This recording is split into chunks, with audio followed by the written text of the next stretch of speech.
Дети с разными судьбами и целями, но у всех один диагноз – детский церебральный паралич, который сильно усложняет их жизнь. Таким особенным ребятам требуется лечение на постоянной основе. Депутат Госдумы Бекхан Барахоев поручил помочь их семьям с госпитализацией в Российский реабилитационный центр детства и оказать денежную помощь в размере 200 тысяч рублей на покрытие финансовых расходов во время поездки.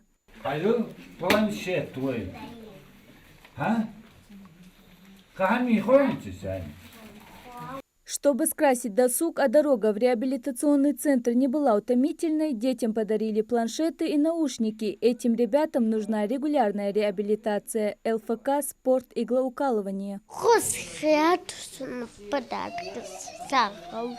Спасибо за подарки, Сахалт. Родители признаются, такое внимание им однозначно пойдет на пользу. На каждом из них большая ответственность. Особенный, да? Лилж дац, цацдо хамад дац, из реабилитации лечение, тхунч огулку. Саи гепхубот белш, я с тех пор, с 2 лет мы туда ездим. Цигич то ах долдеш динца, то ахош долдент, камел долдент, хамия долдент. Док дик дардян тхунц реабилитация. А таханет хош дохит же ногустол дер дохколка бах бах бабас.